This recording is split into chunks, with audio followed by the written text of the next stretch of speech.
Bonjour, nous sommes le vendredi 27 mai, nouvelle édition de votre journal de fin de semaine. Merci de nous rejoindre sur TV Fil 78. Voici les sujets que nous allons aborder au cours de la prochaine demi-heure.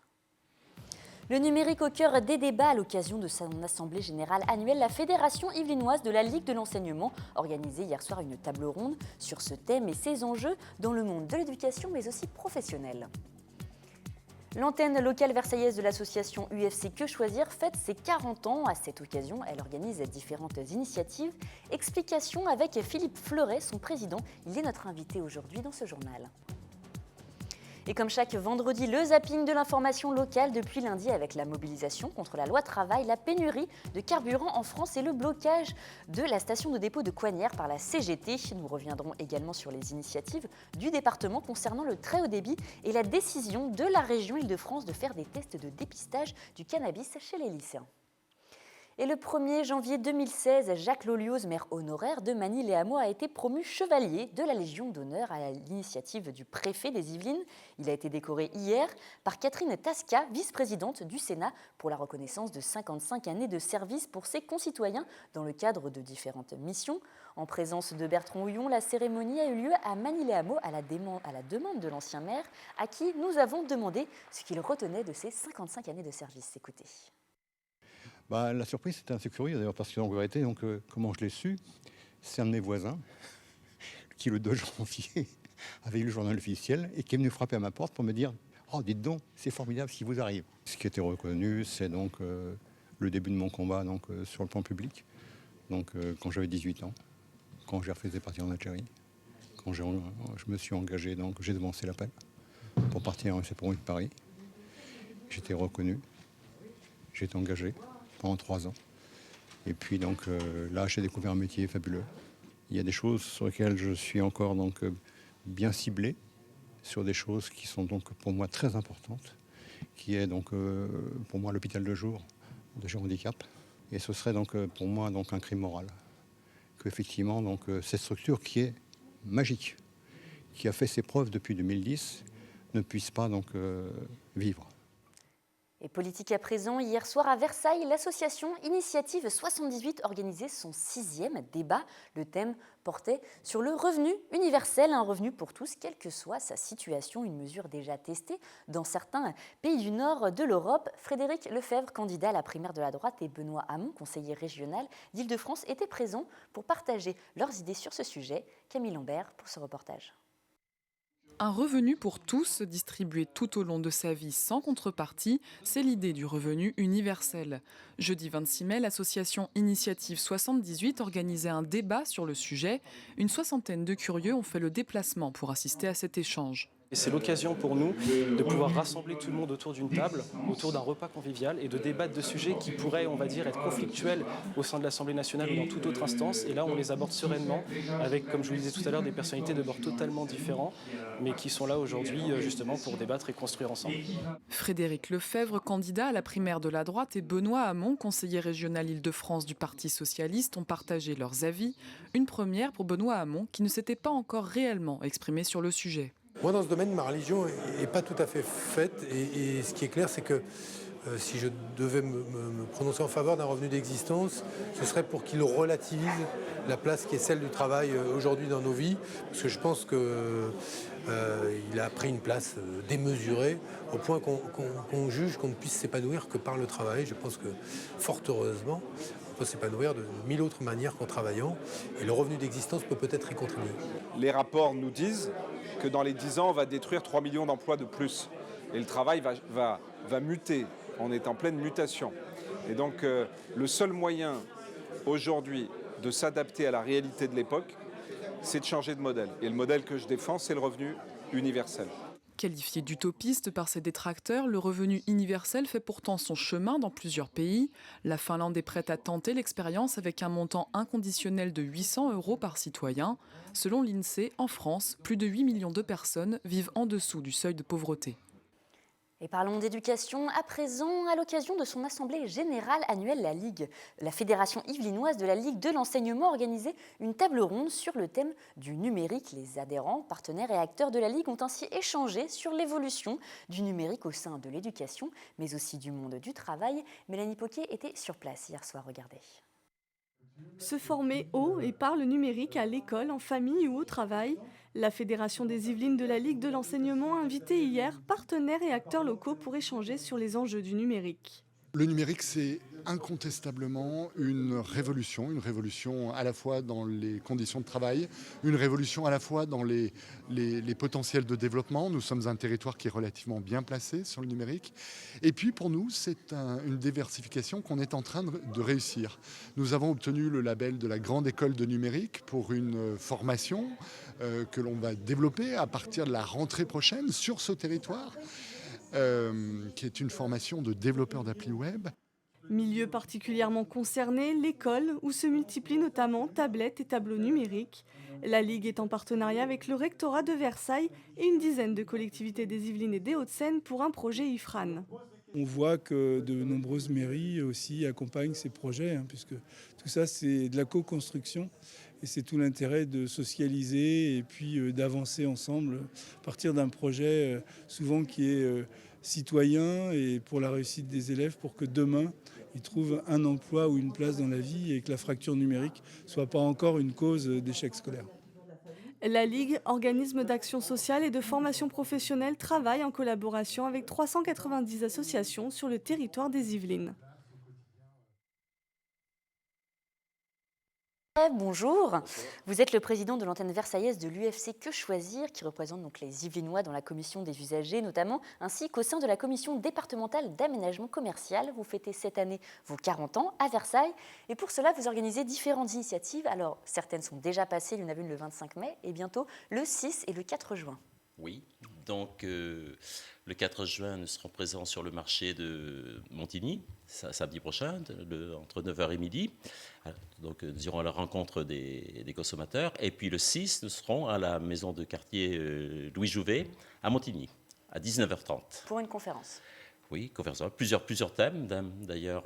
Donc on fera le point sur l'évolution de l'association et puis nous interviendrons sur la prévention des arnaques à domicile et sur les réflexes en matière d'alimentation, les bons réflexes. Alors vous fêtez donc vos 40 années d'existence cette année. Est-ce que en 40 ans, votre rôle a évolué? Est-ce que les missions de l'association ont changé? Oui, bien sûr que ça a beaucoup évolué parce qu'en 40 ans, la société française a beaucoup évolué et les pratiques en matière de consommation aussi.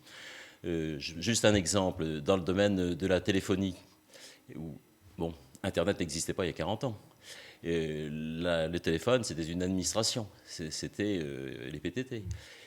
Donc il n'y avait pas de litige, pour ainsi dire. Et aujourd'hui, tout ça est maintenant dans le champ concurrentiel et voilà, donc nous avons des litiges. Et justement, avec Internet, du coup, les gens peuvent plus se renseigner seuls. Ils font toujours autant appel à vous ou c'est pour des raisons différentes? De plus en plus, parce que les gens veulent être bien informés et donc de plus en plus, ils font appel à nos services à travers les comparateurs de prix et comparateurs. Alors en 2015, vous avez traité 637 litiges et vous avez également à votre compte plus de 100 000 € restitués après ce litige. Comment vous fonctionnez? Vous avez des juristes bénévoles qui prennent les cas, c'est ça? Oui, nous avons un service litige au sein de notre association avec toujours deux juristes stagiaires qui sont des futurs avocats stagiaires généralement.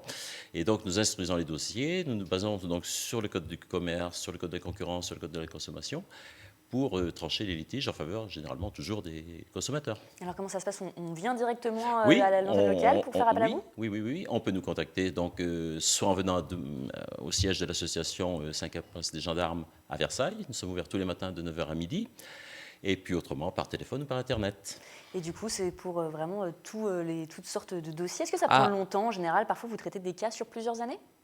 Non, généralement, on règle les cas en un mois, à peu près un mois et demi. Alors, il peut y avoir effectivement des dossiers plus lourds, plus compliqués, qui nécessiteront plusieurs mois. Mais non, généralement, ça va assez vite. Alors, au regard de l'actualité de cette semaine, alors voilà, on a parlé beaucoup de la pénurie de carburant. Est-ce que vous avez été sollicité? Est-ce que des gens, par exemple, ont dénoncé des mauvaises pratiques des stations essence? Non, on n'a pas eu de remontée sur ce niveau-là. Par contre, ce qu'on nous a signalé, c'est que des gens différaient leur acte d'achat et donc ils hésitaient à prendre leur véhicule, donc en attendant de pouvoir circuler. Est-ce que vous avez des conseils peut-être à donner justement aux consommateurs par rapport à cette situation? Les conseils sont toujours les mêmes. C'est consommer généralement le plus près de son domicile. Sauf lorsqu'on utilise Internet, bien sûr, mais autrement, c'est consommer au niveau local. Les gros sujets d'actualité en ce moment, est-ce que vous lancez des alertes particulièrement sur la consommation, sur l'alimentation? Quels sont un petit peu vos domaines? Oui, au niveau de l'alimentation, donc nous organisons des ateliers en partenariat avec les communes. Donc nous en avons déjà fait un d'ailleurs à Montigny, à la maison de quartier Louis Jouvet. Et donc le but, c'est d'informer les consommateurs sur l'équilibre des produits et puis aussi les informer s'il y a des produits nocifs, tels le parabène ou d'autres produits. Voilà, c'est de l'information et de la prévention. Est-ce qu'il y a des thématiques spécifiques dans les Yvelines, par exemple? Sur ce sujet, sur l'alimentation, vous voulez dire, ou l'alimentation, de façon sur, générale plus globalement? Alors, ce sont des thèmes qui rencontrent un grand succès. Et puis également, nous intervenons dans toutes sortes de domaines, mais notamment, par exemple, la prévention des arnaques à domicile, parce qu'on constate toujours, ça et là, des personnes délicates, souvent des artisans, qui profitent de la naïveté des gens pour les arnaquer. Est-ce qu'avec le temps, vous constatez que les consommateurs sont de plus en plus vigilants? Oui, nous constatons plusieurs évolutions. Déjà, donc, une nécessité, un besoin de transparence. Les gens veulent avoir une information sincère sur la nature des produits, la composition des produits, leur origine. Ils veulent pouvoir comparer, faire des comparaisons entre les produits, et donc ils sont plus exigeants. Et sur quel sujet êtes-vous le plus interrogé, vous sollicite le plus? Alors ces derniers temps, nous avons été interrogés, surtout dans le domaine de l'immobilier, parce que bon, il y a eu un changement de loi, il y a eu la loi Allure, et donc chaque fois qu'il y a un changement de réglementation, il y a toujours un besoin d'adaptation de la part des consommateurs. Donc immobilier, téléphonie, voilà, des grands sujets. Par rapport donc justement à ces 40 années d'existence, à cet anniversaire, donc il y a une conférence qui a eu lieu donc le 25 mai, une conférence le 6 juin. Est-ce que vous allez faire d'autres initiatives, organiser d'autres choses au cours de l'année? Oui, il y en aura d'autres parce que donc les communes de la région de Houille, dans le nord-est du département, vont être rattachées à notre association locale. C'est un grand changement? Oui. Et donc nous ferons des interventions là-bas dans ces communes-là. Oui, vous êtes à la recherche d'autres bénévoles pour... Toujours, parce que vous savez, comme dit l'adage, l'union fait la force. Et donc, plus les consommateurs seront nombreux, plus ils pourront mieux se défendre. Il y a des profils spécifiques que vous recherchez pour les bénévoles? Juristes et économistes en particulier. Très bien. Eh bien, merci beaucoup Philippe Fleuret. Je le rappelle, lundi 6 juin, donc l'UFC Que Choisir, l'antenne de Versailles, tient une conférence à 19h30 à Montigny-le-Bretonneux, la maison de quartier Louis Jouvet. N'hésitez pas à venir participer. Si vous voulez plus d'informations, regardez l'affiche. Le site internet s'affiche en bas de votre écran. Merci à vous. Et dans notre journal d'hier, vous avez eu l'occasion de découvrir le laboratoire du CNC, le Centre national du cinéma. Dans ce service dédié à la restauration des films, vous avez pu voir les méthodes employées pour nettoyer une pellicule. Mais la restauration ne s'arrête pas à la phase analogique. Une restauration numérique est souvent nécessaire pour certains films plus poussés. Elle permet de travailler certains détails impossibles à corriger en photochimie. Voici le dernier volet de notre série consacrée au CNC de Bois d'Arcy, réalisé par William L. et Guillaume Lesquer. C'est l'une des deux filières du laboratoire des archives du CNC. Certains films ne passent pas seulement par la restauration photochimique, mais sont aussi traités de manière numérique. Et c'est sur ce scanner que la pellicule va d'abord passer pour être numérisée. La bobine originelle, une fois qu'elle a été restaurée mécaniquement, lorsqu'on a pu réparer des collures ou des défauts sur le film, va être chargée sur ce scanner qui va finalement faire une photo de chaque image du film en très haute qualité. Là, c'est ce qu'on appelle un scanner 4K. Donc on a plus de 4000 pixels de large sur l'image. Chaque photo, ça va être transformé en une image informatique. Donc on va avoir énormément de suites d'images. On peut avoir à peu près 15 000 images pour une bobine de 300 mètres, donc qui dure à peine 10 minutes. Une numérisation en vue d'une restauration dite de prestige. Retirer des défauts comme les poils ou les poussières qui ne peuvent être enlevés autrement. Le fichier passe alors dans un logiciel dédié. Ce sont des logiciels vraiment très spécifiques dont tous les outils sont adaptés vraiment aux films anciens. C'est-à-dire qu'ils vont permettre de corriger les défauts typiques des films anciens, c'est-à-dire les poussières, le manque de stabilité, les déformations d'image, les rayures. Et nous, notre rôle, c'est effectivement de retirer ces défauts qui ont pu être causés par le temps. Retirer des défauts dus au temps et non dus à la technique de l'époque. Un travail extrêmement minutieux et surtout très long, car ici, on travaille image par image. Suivant le nombre de défauts du film, ça peut être extrêmement long. Les outils ont cette possibilité de travailler en automatique et travaillent 24 heures sur 24, donc ça nous fait gagner du temps. Mais le travail de l'opérateur est nécessaire déjà pour contrôler les restaurations qui sont faites par les logiciels et effectivement ensuite d'aller plus loin pour corriger des défauts qui n'auraient pas pu être retirés par le logiciel. En plus d'une restauration, certains films bénéficient d'un étalonnage. Une opération réalisée pour des restaurations plus poussées qui s'effectuent dans l'obscurité la plus totale. L'étalonnage est en fait une harmonisation colorimétrique des plans et des séquences pour retrouver une cohérence visuelle sur la continuité du film. Ici, Arnaud travaille sur L'Admirable Vision, un film italien de 1920 dont une partie des bobines a été retrouvée en France et l'autre en Italie. Tous les films ne subissent pas le même degré d'étalonnage. Effectivement, sur un film comme L'Admirable Vision, il y a eu un travail d'étalonnage très important, puisque, une fois de plus, le film était dégradé. Donc il y a eu tout un travail de recherche afin de retrouver les couleurs d'origine. Tous les films ne sont pas exploités de la même manière. Tout dépend des éléments que nous avons entre nos mains. Certains éléments peuvent arriver chez nous en très bon état et non pas besoin d'un étalonnage très poussé, puisque la copie sera en bon état, contrairement à d'autres films qui ont vraiment besoin d'un coup de pinceau. 90% du travail d'étalonnage au CNC se fait sur des films de patrimoine, autrement dit les films les plus anciens, une manière de redonner une nouvelle vie au cinéma d'antan. Et vous pouvez retrouver cette série de reportages réalisés par William L. et Guillaume Lusquier sur notre site internet. Et encore une fois, un grand merci à Guillaume pour son implication et son travail pendant 2 mois au sein de notre chaîne Culture. À présent, pendant 3 mois, 3 poètes ont été en résidence dans 3 médiathèques saint-quentinoises. Leur résidence a pris fin le week-end dernier. À cette occasion, ils ont chacun proposé des rencontres afin de restituer leurs travaux. À Voisin-le-Bretonneux, le rhapsode Yves Gaudin proposait une insurrection poétique avec des enfants d'école de la commune qui l'a accompagné en classe. Retour sur cette manifestation avec Mélanie Poquet. Entendre ce qui ne fait pas de bruit. Le sang ne fait pas de bruit. L'oiseau mort ne fait pas de bruit. Marcher sur un nuage ne fait pas de bruit. Laisser faire ne fait pas de bruit. Ce texte d'Henri Méchonic et La Terre coule lance l'insurrection poétique de Voisin-le-Bretonneux. À l'origine de l'idée, Yves Gaudin, poète et diseur itinérant. D'abord, le principe, c'est de donner la parole à celles et à ceux qui ne sont pas forcément les plus loquaces. C'est-à-dire montrer que chaque être humain est là pour grandir, pour faire un pas devant, et en se libérant de cette façon-là, libère tous les autres qui sont autour. La poésie, elle va nous donner des ailes, elle va nous donner de quoi encore mieux grandir et puis entendre des belles choses, peut-être caresser des oreilles, peut-être bercer ceux qui ont besoin d'être bercés à un moment donné. Voilà. Les acteurs de cette insurrection, des élèves de primaire de Saint-Quentin-en-Yvelines, dont 2 classes vicinoises. Ils ont eux-mêmes choisi les textes. On fait des gestes en même temps pour se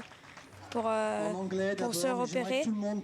Et on en a fait en anglais, en arabie et tu prends le micro, par contre, en néo-zélandais. Ça nous a pris 1 ou 2 mois. Puis petit à petit, on les savait de mieux en mieux. On arrivait à couper, à faire des intonations. Basée sur l'écoute de l'autre, cette manifestation marque la fin de la résidence d'Yves Gaudin. Le poète a passé 3 mois sur la commune de Voisin. Et il est maintenant temps de passer à votre rendez-vous, l'essentiel de l'actualité, le résumé de l'actualité de la semaine.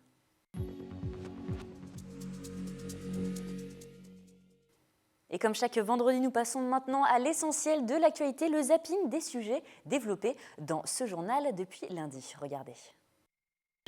En France, depuis dimanche, les stations-service affichent des files interminables de conducteurs venus faire le plein. À Manille-les-Hameaux, cette station disposait encore de quelques réserves ce matin, mais ne tiendra pas la journée. C'est un petit peu pénible dans le sens où on va se retrouver en rupture de différents carburants en milieu, voire en fin d'après-midi. À 5h du matin, le dépôt de carburant de Coignères a été bloqué par une cinquantaine de personnes. Un site stratégique qui alimente en essence les Yvelines, mais aussi plusieurs départements d'Île-de-France. Un blocage organisé conjointement par plusieurs syndicats. Ça répond donc à l'appel qui a été lancé par tous nos camarades dans les raffineries, à bien sûr amplifier le mouvement et à généraliser les grèves dans nos entreprises, mais aussi à soutenir et à multiplier les blocages des dépôts en vue justement de construire le rapport de force pour obtenir le retrait de la loi travail. Chez les 700 taxis des Yvelines, on est obligé de s'adapter. À mi-réservoir, on est obligé de faire comme tous les gens particuliers, d'aller rester une demi-heure, 40 minutes dans une station-service. De son côté, la Fédération française du bâtiment tire la sonnette d'alarme et espère un dénouement rapide. Alors, je voudrais revenir donc sur la manifestation du 18 mai qu'on a vu, cette voiture incendiée, ce policier blessé. Est-ce que ça reflète vraiment la situation des policiers en France aujourd'hui? C'est vraiment ça, ce qu'ils vivent au jour le jour? Oui, tout à fait, tout à fait. Et d'ailleurs, c'est des images et une vidéo qui est parlante, qui est criante et qui montre tout à fait la violence qui est exercée à l'encontre de mes collègues dans l'exercice de leurs fonctions. C'est dans ce bâtiment du Chesnay que les demandeurs d'asile devaient être enregistrés en vue d'un accueil en préfecture. Un projet désactivé vendredi 20 mai par le préfet des Yvelines en réponse aux inquiétudes des riverains. La plateforme d'accueil devait être située rue Laurent Godet à proximité d'une école, ce qui a provoqué l'incompréhension des parents d'élèves et de la mairie du Chesnay. La région Île-de-France qui a adopté donc jeudi 19 mai la proposition portée par sa présidente Valérie Pécresse, les Républicains, de financer des tests salivaires de dépistage de drogue et des éthylotests pour les lycéens franciliens afin de lutter contre les addictions. C'est une décision dont on parle beaucoup en ce moment qui fait polémique. Elle fait polémique et c'est normal, ça je veux bien le comprendre. La drogue dans les lycées, c'est un fléau. Et il n'y a pas que dans les lycées d'ailleurs, il y a dans les collèges aussi. C'est un fléau. Il faut quand même savoir que ça a considérablement augmenté depuis 3 ans. 30% d'augmentation, c'est quand même important. Libre et indépendant, c'est le nom du nouveau groupe formé par 5 élus de la majorité de la droite et du centre à Plaisir lors du dernier conseil municipal. À l'origine de cette scission, un vote, celui de 2 adjointes et d'un conseiller municipal délégué qui se sont opposés à la hausse des impôts locaux lors de l'élaboration du nouveau budget. Un choix que n'a pas apprécié la maire Joséphine Coleman-Berger. Elle a donc décidé de proposer qu'ils soient démis de leurs fonctions. Le très haut débit pour tous d'ici 2020, c'est l'objectif que s'est donné le conseil départemental des Yvelines. Vendredi 20 mai à Versailles, Pierre Bédier, président du conseil départemental, et Carl Olive ont présenté le syndicat mixte ouvert Yvelines Numérique, une structure publique créée par le département qui permettra de déployer le réseau très haut débit pour le grand public, comme l'explique son vice-président.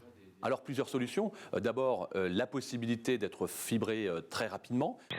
Aujourd'hui, on se retrouve avec un accompagnement de l'État qui, effectivement, correspond véritablement à quelque chose d'important et qui nous permet de sortir des emprunts toxiques. Montant de la dette de la ville de Plaisir, 53 millions d'euros. Il lui reste aujourd'hui 4 emprunts à rembourser pour un total de 38 millions d'euros. Les taux sont fixés jusqu'en 2040. La politique financière de la ville vise un désendettement d'1,5 million par an. À Trappes, ils se sont confrontés à un texte de Victor Hugo, 93, lu et dicté par la ministre de l'Éducation. Utiliser cette opportunité pour finalement faire revenir quand même les élèves, les jeunes, leurs parents à l'essentiel, c'est-à-dire la bonne maîtrise de la langue française. 10 personnes sont reparties avec 2 places pour des matchs de l'Euro. Bien à l'abri dans leur boîte, ici, sur ces étagères, ces pellicules sont les témoins de l'histoire du cinéma. En tout, ce sont plus d'1 million de bobines entreposées sur les 2 sites du CNC de Bois d'Arcy et du Fort de Saint-Cyr, un patrimoine inventorié, restauré et conservé par le CNC. Et enfin, un mot à présent des sujets que nous développerons à partir de la semaine prochaine, à partir de lundi. Dans notre journal, nous reviendrons sur le conseil d'agglomération qui s'est tenu ce jeudi, où il a notamment été question de projets pour le territoire et qui a été quelque peu mouvementé.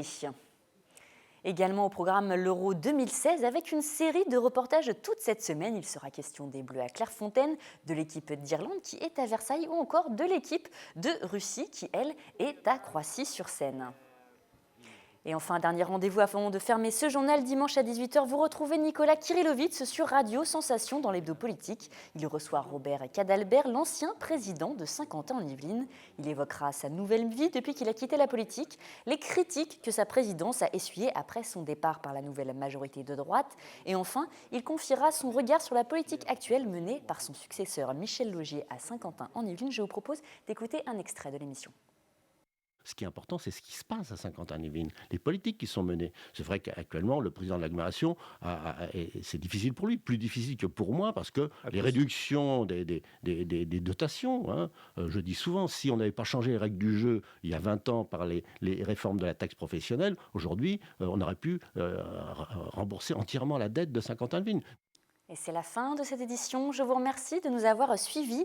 Restez avec nous dans un instant, vos idées sorties et loisirs avec Mélanie Poquet aux commandes du 7-8 Week-end. Rendez-vous lundi à 18h en direct pour le journal replay de nos reportages et émissions sur le site internet de la chaîne. Vous pouvez également nous suivre sur les réseaux sociaux. Je vous retrouve lundi et vous souhaite un excellent week-end.